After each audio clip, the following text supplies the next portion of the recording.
Business Combination 2, Recognizing Assets and Liabilities. Students, let us see the third step in business combination, that is recognizing assets and liabilities. On the date of acquisition, the acquirer shall recognize and measure assets acquired, liabilities assumed, and any non-controlling interest in the subsidiary. The value of assets acquired, liabilities assumed, and non-controlling interest should be measured at fair values. So what is fair value? Fair value means the value at which an asset could be exchanged or a liability settled between knowledgeable independent parties. അപ്പോൾ മൂന്നാമത്തെ സ്റ്റെപ്പായിട്ട് നമ്മൾ ചെയ്യേണ്ടത് അക്വയറിൽ നിന്ന് വാങ്ങിയിട്ടുള്ള assets എത്രയാണ് എന്ന് കണക്കാക്കുക. So assets acquired should be measured. Now it should be recognised in our accounts. Now liabilities assume ചെയ്തതിൻ്റെ വാല്യൂ കണക്കാക്കുക. അതോടൊപ്പം തന്നെ കമ്പനിയിൽ എന്തെങ്കിലും നോൺ കൺട്രോളിങ് ഇൻട്രസ്റ്റ് ഉണ്ടോ എന്ന് ഉണ്ടെങ്കിൽ അതിൻ്റെ വാല്യൂ കണക്കാക്കുക. എന്താണ് non controlling interest? Interest of shareholders other than holding company is known as non controlling interest. It is called so because these shareholders are minority shareholders and they are not having a control over the company. Control is in the hands of the holding company. So shareholders other than the holding company or the parent company are not having any control, over, they are not able to control the company. So their interest in the company is known as non-controlling interest or minority interest. So we have to evaluate the value of the assets acquired, the liabilities assumed on purchase of shares, and also we have to calculate the non-controlling interest in the company. Okay, fair value എന്ന് പറഞ്ഞാൽ ഇപ്പോൾ ആ business അറിയാവുന്ന ആ മേഖലയിൽ നല്ല പരിചയമുള്ള ആളുകൾക്കിടയിൽ ഈ അസറ്റുകൾ കൈമാറുകയാണെങ്കിൽ എത്ര മൂല്യത്തിനായിരിക്കും കൈമാറുക?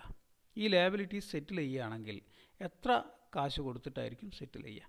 അപ്പോൾ ആ മേഖലയിൽ യഥാർത്ഥത്തിൽ കമാൻഡ് ചെയ്യുന്ന ഒരു വാല്യൂ, യഥാർത്ഥത്തിൽ ഉള്ള ഒരു വാല്യൂ, ആ വാല്യൂവിനെയാണ് നമ്മൾ ഫെയർ വാല്യൂ എന്ന് പറയുന്നത്. Okay, now let us go to goodwill or gain on bargain purchase. Okay, in a business transaction there can be goodwill or sometimes there can be gain on bargain purchase. Now let us see what are these. In a business combination transaction there can be goodwill or bargain purchase gain. Goodwill happens when the amount of consideration paid is more than the net asset value of shares acquired. It is the excess of consideration paid over the fair value of net assets acquired. Net asset value means the excess of value of assets of the company over its liabilities. അപ്പോൾ എന്താണ്? ഒന്നുകിൽ goodwill ഉണ്ടാവും, അല്ലെങ്കിൽ gain on purchase gain ഉണ്ടാവും, gain on bargain purchase ഉണ്ടാവും. ഇത് രണ്ടും ഒന്നല്ല. ചിലപ്പോൾ ഗുഡ്വിലായിരിക്കും ഉണ്ടാവുക. ഗുഡ്വിൽ എന്ന് പറയുന്നത് ഹോൾഡിംഗ് കമ്പനിയെ സംബന്ധിച്ചൊരു ക്യാപിറ്റൽ ലോസ് ആണ്. ഗെയിൻ ഓൺ ബാർഗെയിൻ പർച്ചേസ് എന്ന് പറയുന്നത് ഹോൾഡിംഗ് കമ്പനിയെ സംബന്ധിച്ചൊരു ഒരു ക്യാപിറ്റൽ പ്രോഫിറ്റാണ്. ഈ ഷെയർസ് വാങ്ങിയതിലൂടെ നമുക്കുണ്ടായിട്ടുള്ള ഒരു ക്യാപിറ്റൽ പ്രോഫിറ്റാണ് ഗെയിൻ ഓൺ ബാർഗെയിൻ പർച്ചേസ്. ഈ ഹെഡിങ് കണ്ടിട്ട് ഗുഡ്വില്ലും ഗെയിൻ ഓൺ ബാർഗെയിൻ പർച്ചേസ് ഒന്നാണെന്ന് കരുതരുത്. അല്ല, ഒന്ന് പ്രോഫിറ്റും മറ്റേത് ലോസും ആണ്. അപ്പോൾ ഇത് ഗുഡ്വിൽ എന്താണെന്ന് നമുക്ക് ആദ്യം നോക്കാം. Goodwill happens when the amount of consideration paid is more than the net asset value of shares acquired. അപ്പോൾ നമ്മൾ ഈ ഷെയർസ് വാങ്ങിയ സമയത്ത് അതിനു വേണ്ടി പേ ചെയ്ത കൺസിഡറേഷൻ, ഓക്കെ, ആ ഷെയർസ് വാങ്ങിയതിലൂടെ നമുക്ക് നമുക്ക് അവകാശം ലഭിച്ച നെറ്റ് അസറ്റിനേക്കാൾ കൂടുതലാണെങ്കിൽ അവിടെ നമുക്കൊരു ക്യാപിറ്റൽ ലോസ് ഉണ്ട്. നമ്മൾ പേ ചെയ്ത കൺസിഡറേഷൻ കൂടുതലാണ്, അധികമാണ്. അങ്ങനെ അധികം പേ ചെയ്യുന്നതിനെ നമ്മൾ ഗുഡ്വിൽ എന്നാണ് കരുതുക. ഗുഡ്വില്ലിന് പേ കമ്പനിയുടെ സബ്സിഡിയറി കമ്പനിയുടെ ഗുഡ്വില്ലിന് വേണ്ടി നമ്മൾ പേ ചെയ്ത എമൗണ്ട് ആയിട്ടാണ് അതിനെ കരുതുക. ഓക്കെ, അപ്പോൾ അതൊരു ക്യാപിറ്റൽ ലോസാണ്.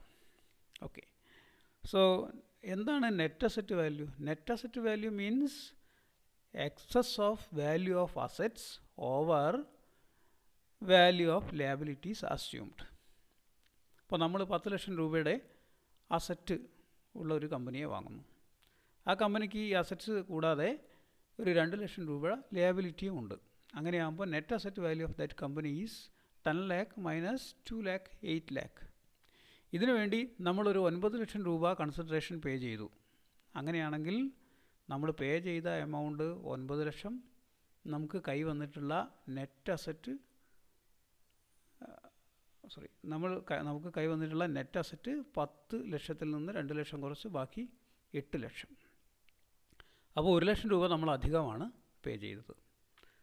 ഈ 1 ലക്ഷം രൂപ നമ്മളെ സംബന്ധിച്ച് ഗുഡ്വില്ലായിട്ടാണ് അക്കൗണ്ട് ചെയ്യുക. ആരെ സംബന്ധിച്ച്? ഹോൾഡിംഗ് കമ്പനിയെ സംബന്ധിച്ച് അല്ലെങ്കിൽ പാരൻറ്റ് കമ്പനിയെ സംബന്ധിച്ച് അത് ഗുഡ്വില്ലായിട്ടാണ് നമ്മൾ കരുതുക. So how we calculate goodwill? Fair value calculation of goodwill is fair value of consideration paid less net asset value. So net asset value means fair value of assets minus liabilities. Okay, if there is any non-controlling interest, it should also be considered. Okay, if there is any non-controlling interest, it should be added with consideration paid. Okay, ഇവിടെ നമ്മൾ non controlling interest ഇല്ലാത്തൊരു കേസാണ് ചെയ്തിട്ടുള്ളത്.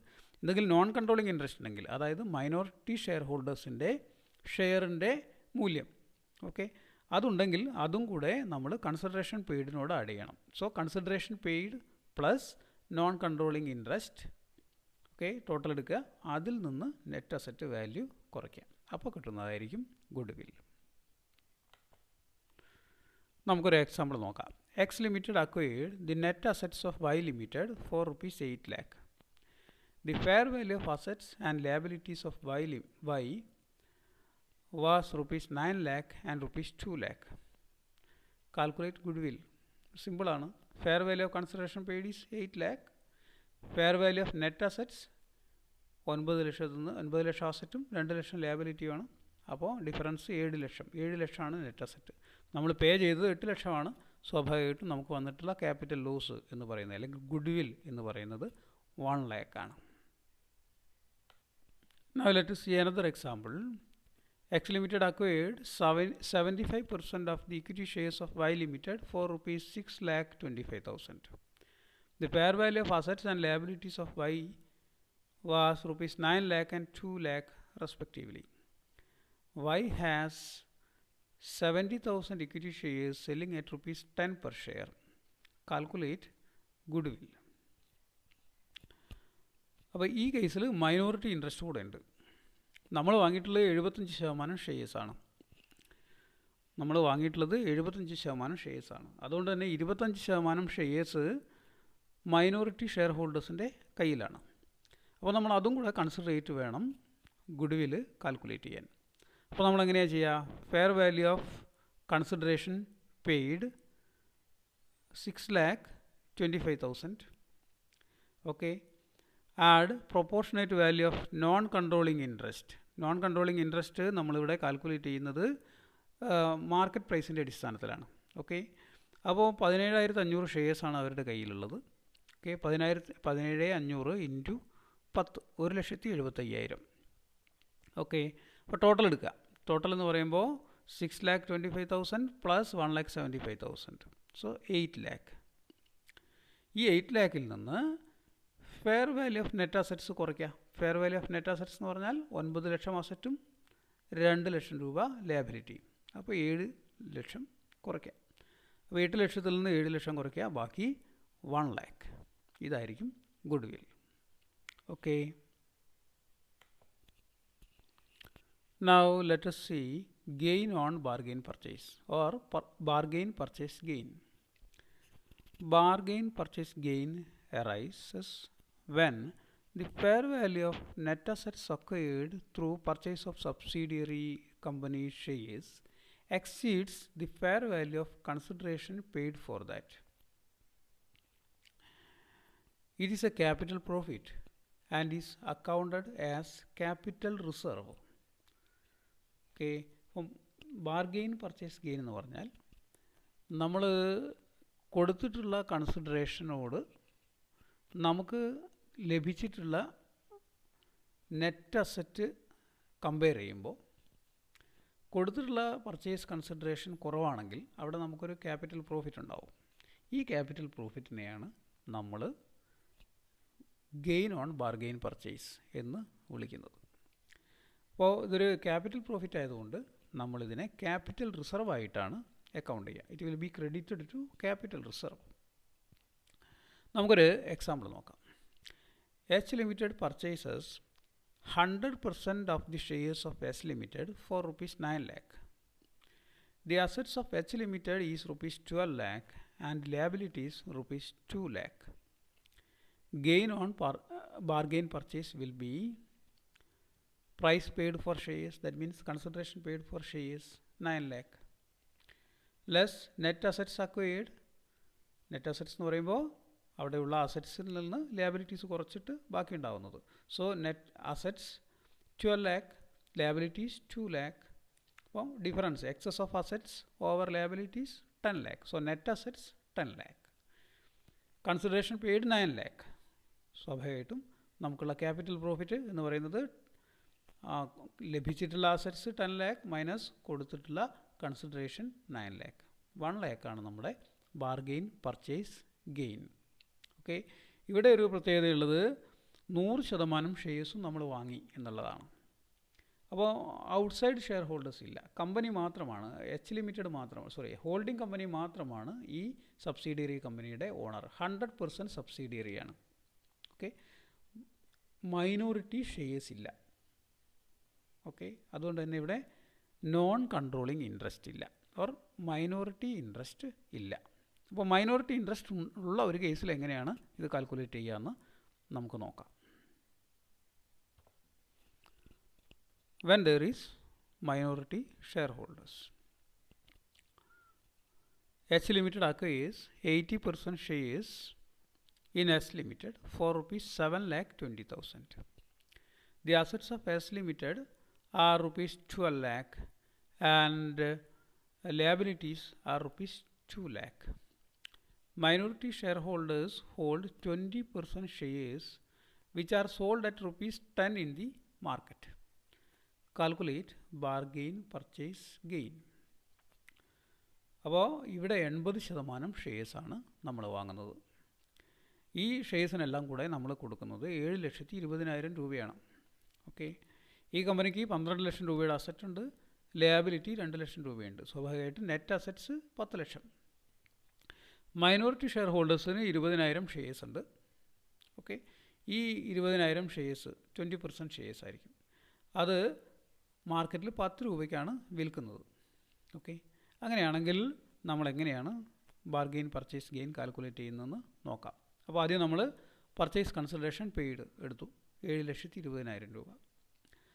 അതിനോട് fair value of non controlling interest add ചെയ്തു. Fair value നമ്മളിവിടെ എടുത്തിട്ടുള്ളത് market പ്രൈസിൻ്റെ അടിസ്ഥാനത്തിലാണ്. ഇവിടെ നെറ്റ് അസറ്റ് വാല്യൂ എടുത്താലും 10 രൂപ തന്നെയാണ് ഷെയറിന് വരിക. കാരണം ഇവിടെ നെറ്റ് അസറ്റ് 10 ലക്ഷം രൂപയാണ്, total number of shares 1 lakh ആണ്. അപ്പോൾ ഒരു ഷെയറിൻ്റെ നെറ്റ് അസറ്റ് വാല്യൂ 10 രൂപയാണ് വരിക. അത് തന്നെയാണ് ഇവിടെ മാർക്കറ്റ് പ്രൈസ് ആയിട്ട് നമ്മൾ എടുത്തിട്ടുള്ളത്. അപ്പോൾ fair value of non controlling interest 20,000 into 10 രൂപ. അപ്പോൾ 2 lakh rupees. 20,000 ഷെയർസിന് 10 രൂപ വെച്ച് ഓക്കെ 2 ലക്ഷം രൂപ. അപ്പോൾ ആകെ ഉള്ള വാല്യൂ എന്ന് പറയുന്നത് 9,20,000. അതിനകത്ത് നമ്മൾ നെറ്റ് അസറ്റ് വാല്യൂ കുറയ്ക്കുന്നു. നെറ്റ് അസറ്റ് വാല്യൂ എന്ന് പറയുന്നത് value of assets 12 lakh, liabilities 2 lakh. അപ്പോൾ net asset value 10 lakh. Okay, അപ്പോൾ 9,20,000 10 lakh തമ്മിലുള്ള ഡിഫറൻസ് ഓക്കെ നമ്മൾ കുറച്ച് കൊടുത്തിട്ടുള്ളത്. അതായത് നെറ്റ് അസറ്റ് വാല്യൂവിനേക്കാൾ കുറവായിട്ട് നമ്മൾ കൊടുത്ത പർച്ചേസ് കൺസിഡറേഷൻ എന്ന് പറയുന്നത് 80,000 റുപ്പീസ്. ആ ഡിഫറൻസ് ആണ് നമ്മൾ എടുക്കുന്നത്. So bargain purchase gain 80,000 rupees. Okay, കൂടുതൽ പ്രോബ്ലംസ് ചെയ്തു നോക്കുക. ചെറിയ ഡിഫറൻസ് ഉള്ള പ്രോബ്ലംസൊക്കെ ഉണ്ടാവാം. ഇനി ഇതിൻ്റെ ഈ ഗുഡ് വിൽ കാൽക്കുലേഷനും അതുപോലെ തന്നെ ബാർഗെയിൻ പർച്ചേസ് ഗെയിൻ കാൽക്കുലേഷനും ഒക്കെ തന്നെ നമുക്കിനി അങ്ങോട്ടുള്ള പ്രോബ്ലങ്ങളിൽ ധാരാളമായിട്ട് എല്ലാ പ്രോബ്ലത്തിലും തന്നെ നമുക്കത് ചെയ്യേണ്ടി വരും. ഓക്കെ.